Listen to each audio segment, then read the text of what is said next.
Let's talk about the best credit card strategy for couples. And into this conversation, I want to share with you 5 strategies that you and your sweetie should really implement right now if you want to actually optimize your credit card rewards and other stuff. So here is the approach I want you to really think about. When you start sharing finances with someone else, your approach to credit card may need adjustment. Why? Because there are certain things you have another person, you have another kind of financial discipline, another mindset. So it's really important to have the right mindset, the right strategy, the right logic to really unify things. The first thing you need to do is unite, do not unify. It's very important. Unite, don't unify. What is that? The thing is that it's really important to understand that you are going to basically unite your credit card sort of balances, your credit card mindsets, your credit card strategies, but do not unify. In other words, you have to let your sweetheart really be her own or his own. People actually have their own financial habits. If they want to buy some things on the weekend, if they want to enjoy themselves, whatever it is, do not set too limits that are too strict.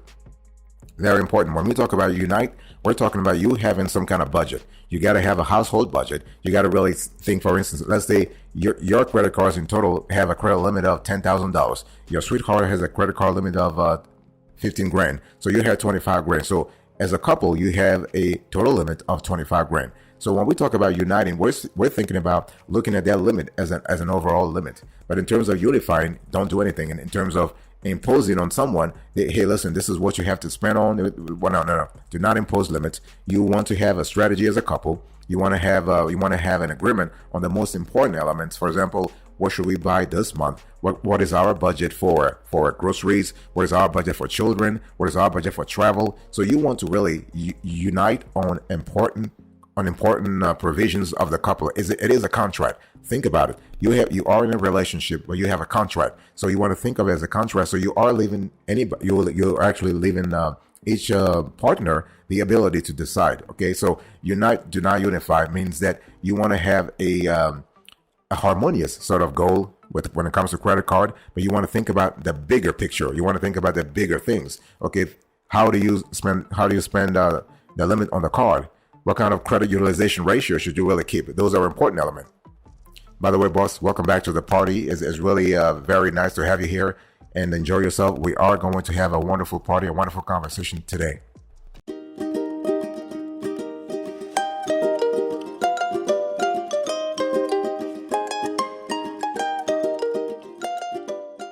The second thing I want you to do here is that when we talk about credit card strategy for couples, you want to coordinate, do not duplicate. In other words, it's really important to understand that you want to coordinate. You want to really understand that your house has a certain goal in terms of financial discipline. Your sweetie has his goal or her goal. You have your goal or your whatever. But do not actually, again, if let's say you love cashback credit cards, and your sweetheart loves rewards credit cards. Okay, not a problem. Okay, you know what? I'm going to use my cashback credit cards in a certain way, and you're going to use your rewards credit card in another way. So it's all about coordinating those two sort of strategies, okay? So that as a couple, you are coming out very, very, how do I say it? Like successful. And one thing I want to say here is that you need to understand, you want to build a portfolio of cards between you with rewards and benefits that complement each other, right? So it's really important to understand that you and your partner may have different individual credit card needs. Like if one of you travels for work that involves a lot of hotel stays, that will warrant getting a card that offers hotel elite status. But such a card might not be useful in duplicate because you would get minimal added benefits from both of you having status. More generally, what we have seen in our research is that you shouldn't always target the same rewards, even when you plan to use them together. Just like diversifying your retirement portfolio, diversifying your rewards reduces your exposure to risk and volatility, namely loyalty program devaluations. And it also gives you more ways to redeem, including options for, let's say, booking award travel, as any single hotel or airline program is unlikely to meet your needs in every destination. Okay. So similarly, one thing you want to do here is that you should not always target the same credit card benefits. Instead, what you want to do here is you want to look to add in new benefits to your shared portfolio or stack complementary ones like free hotel night certificates and avoid duplicating redundant benefits like airport lounge access if you always travel together. there is no sense in paying an annual fee for a card that only offers what you already have. Okay, so our advice for couples broadly is to focus on earning rewards in two of the major transferable points programs. For example, one of you might earn Chase Ultimate Rewards Point, while the other earns Amex Membership Rewards Point. Then you want to target airline and hotel programs as needed based on your travel patterns and upcoming plans. Very important. By the way, boss, I want to remind you of today's topic. We're having a conversation about credit card strategy for couples. I'm actually explaining to you how you and your sweetie can actually optimize things to enjoy your credit cards.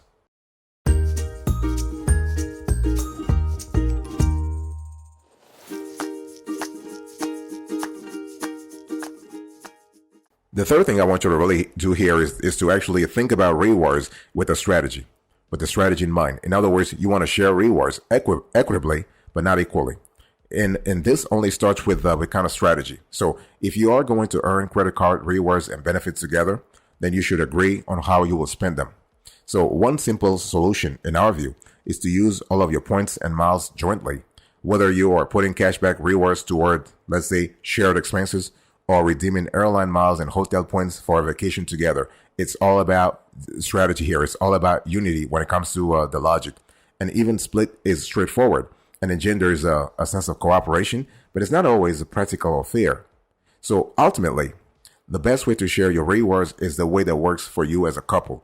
In other words, you have to really see what really works for you, what kind of a routine you have, what kind of discipline you have, what kind of, I would say, behaviors you have. That could mean each of you use the rewards you earn independently, however you see fit, or that you use points and miles valuations to make sure you are each contributing rewards of a roughly comparable value, or that you don't pay attention at all to how you split rewards because neither of you really cares. Okay, so there is no really single right answer here. It's all about the strategy that works for you. It's all about the dynamics within the couple. Whatever accounting method you use, however, we actually urge you to sort it out in advance. In other words, you want to really have a clear conversation about these things beforehand. Otherwise, debating whose rewards you will use in the heat of the moment may spoil the fun of redeeming it. So it redeem the rewards, redeeming them. So it's really important to really, again, have a conversation beforehand. You want to treat credit card rewards, credit card cashback, credit card sort of utilization, credit card spending as a serious thing, because it is a financial thing. It is a financial matter, and generally financial matters demand some kind of serious talk. Okay, it's not about, hey, I don't want to really get into some kind of serious talk. You have to, because we're talking here about finances. We're speaking about money. We're speaking about your credit card utilization. We're speaking about your FICO score. So it's really important to really have this conversation beforehand.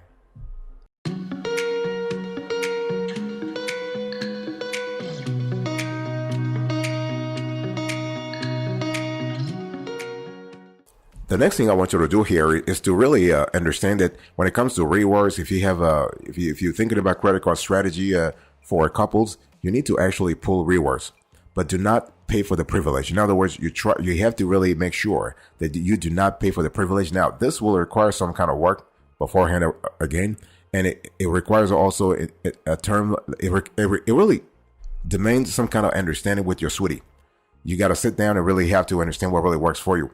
What we have seen in our research is that many loyalty programs allow you to transfer rewards to other members, which can help you reach a redemption threshold more quickly. Yes, the thing here is that an increasing number of programs offer these transfers at no cost, but many still charge a fee, especially airline programs, and those that don't may impose other restrictions. Okay, you might have other restrictions like limiting transfers to people who share an address, or capping the amount you can transfer annually. So the thing here is that there could be a problem. For instance, if you and your sweetie do not live at the same address, there are some couples who have that, or there is a situation where the details, your personal details, do not match. I'm talking about your personal or geographical details. So it's really important. Again, you have to think about those things in advance and really sort things out. So when you are earning rewards in concert with someone else, do not underestimate the value of this transfer and pooling options. So a favorable transfer policy by itself is not a reason to choose one program over another, But when all else is equal, the difference can be decisive. So if you have ignored transfer and pooling options previously, get familiar with what's offered by the programs you use most often. I want to insist on that.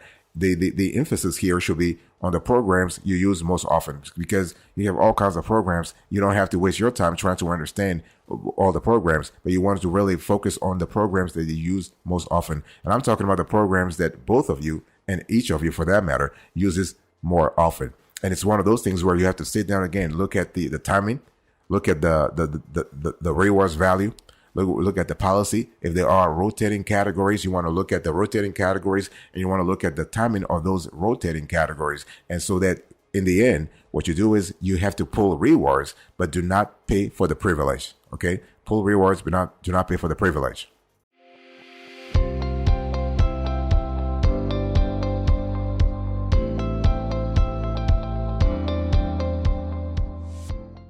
You got to have a system. If you're thinking about establishing a credit card strategy for your couple, you got to have a system. And when we talk about system, it's just a matter of strategizing your overall vision about finance. The whole thing is, when we talk about credit card in general, I think I just said it. Credit card is not just something you can just talk about like very lightly. It requires some strategy. It requires some logic. It requires some tactics. If your finances are not completely merged, you will need to track who buys what. So what happens here is that you want your shared expenses to be distributed fairly. It's all about making sure that the whole thing is fair to either person. And it doesn't matter, again, if you're thinking, if you live together or live at different addresses, as long as you are a couple and you really envision the future together, you got to have a strategy. And now the thing is that the best way is to merge your finances completely. When you have a relationship, when you have a household, when you are a couple, the best strategy is to merge everything, okay? But if your finances, again, are not completely merged, you need to track who buys what. You need to really track it. I don't care how you do it. If you need to have an app, if you need to have, let's say, some kind of Excel spreadsheet, if you need to have a website that really helps you track that, you need to track those, because in the end, you don't want anybody to be frustrated, okay? It's really important. So you got to have a system for tracking such expenses as they arise, instead of trying to piece them together later on, okay? Don't think that, you're going to remember, because stuff happens. People are busy. People have a lot of stuff happening. Your spouse or your sweetheart has a lot of things happening in her life or his life, and so do you. So you really have to find a way to, you got to find a method to track joint expenses. You got to track joint expenses.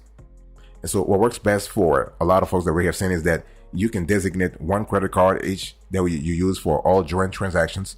So you can say, for instance, like, I'm going to use my Chase Freedom Unlimited, and your spouse will use his or her Hilton Honors American Express card. So it's really important to really understand that. You can also try to have like a spreadsheet of transactions that do not involve a credit card, like cash purchases or bills paid by check. And so when it's time to settle up, you simply need to tally what you will spend on your respective cards, instead of coming through all your accounts or logging each joint purchase separately.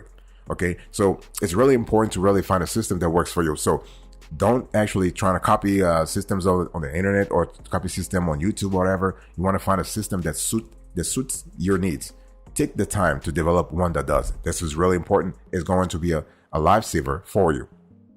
By the way, boss, I want to quickly remind you of today's topic. We're having a topic today, and this is credit card strategy for couples.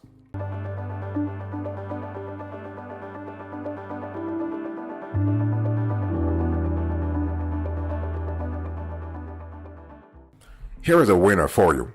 And I want to share with you our top 5 credit cards for couples, okay? It's really important to understand that if you are trying to develop a credit card strategy for your couple, you need to have in mind certain credit cards. And so in today's conversation, I want to share with you a few credit cards. For example, we have the Chase Freedom Flex. And basically, here is a card that is really fantastic. You also have the Discover It. And Discover It, what we love about the Discover here is that you understand that there is an intro offer. You have unlimited cashback match, so only from Discover. So you are earning 5% cashback on everyday purchases at different places each quarter, like Amazon.com, grocery stores, restaurants, and gas stations, up to the quarterly maximum when you activate. So that's what we love. We love the cashback sort of feature here. And we love also the fact that you have a 1% cashback on all other purchases automatically. And the cool thing is that you are actually, so every dollar you earn in cashback is $1 you actually can redeem. So this is really cool. And so the thing is, you have to really think about what really works for you in terms of the strategy you want to implement. And this is how you're going to actually find the best strategy for you at the end of the day. One thing I want to say here is that when we talk about the best strategies that our top 5 credit cards for couples, so we have the Chase Freedom Flex, of course. We have the Discover Cashback. We also have the Capital One Quicksilver Cash Rewards credit card. This is kind of like this is a really great card. It's a card that actually allows you to earn also a cashback. You have the ability to do a lot of things with the card itself. And this is a card that actually even has a one-time $200 cash bonus after you spend $500 on purchases within 3 months from account opening. Another card I want to share with you here is the Bank of America Travel Rewards credit card. Another fantastic card for couples. A card that allows you to have a 25,000 online bonus points rewards after you make $1,000 in purchases in the first 90 days of account opening. That can be a $250 stipend credit towards travel purchases. Fantastic. Another card I want to share with you is the Bank of America Customized Cash Rewards credit card. A wonderful card also that gives you $200 online cash rewards bonus after you make $1,000 at least in purchases in the first 90 days of account opening. And the cool thing is that this card, you are able to earn 3% cash back in the category of your choice. Now with expanded categories, automatic 2% at grocery stores and wholesale clubs, up to $2,500 in combined choice category. Grocery store, you have a wholesale clubs quarterly purchases and unlimited 1% on all other purchases. You also have another card that I wanted to share with you. I mean, we have a lot of cards, but I think these 5 cards are really cool when it comes to you actually looking at it from a couple strategy. You got to look at it from a couple perspective, credit card couple, like a couple credit card perspective.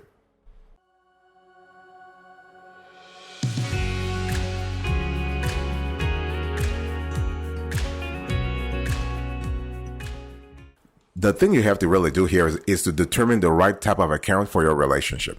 And the thing is that, when we talk about relationships and credit cards, you need to understand you have two parties here, you and your sweetie, right? Okay. So there are 3 ways you can approach your finances as a couple.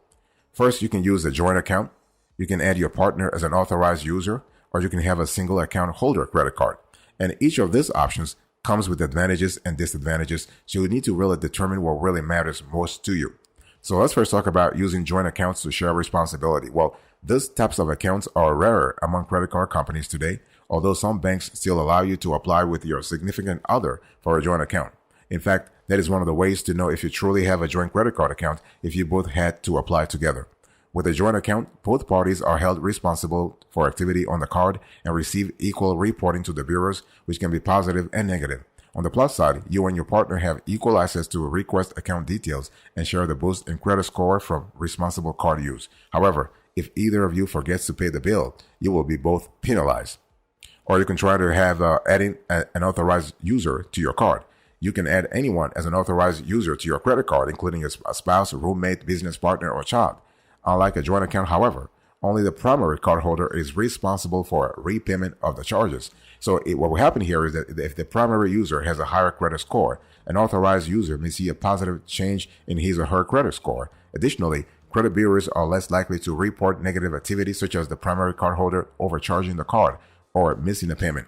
Making your husband or wife an authorized user on your credit card provides the same reward as joint card ownership with less risk, albeit with less access to account details. However, it's really important to understand that this approach can help you earn more rewards because each person in the relationship can sign up for separate cards and add the other as an authorized user. And you can try to apply individually for a single user card. So this is actually the regular route, okay? And so depending on what the card has to offer and whether or not you will use it long term, it might not be worth the hassle of adding your significant other and waiting for a card to come in the mail for him or her. So it really depends again on the dynamics of your couple to find the right credit card strategy for your relationship.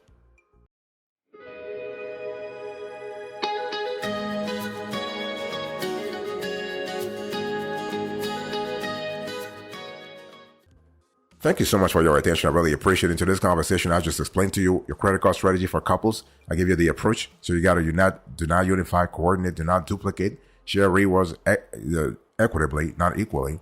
You want to pull rewards whenever possible, but do not pay for the privilege and have a system. You got to have a strategy, okay? And I give you a winner, our top 5 credit cards for couples. We spoke about Chase Freedom Flex, Discover Cashback, Capital One Quicksilver Cash Rewards Credit Card, Bank of America Travel Rewards Credit Card, Bank of America Customized Cash Rewards Credit Card. Thank you so much for your attention. God bless you. I'll speak to you another time, but until then, remember, stay marvelous.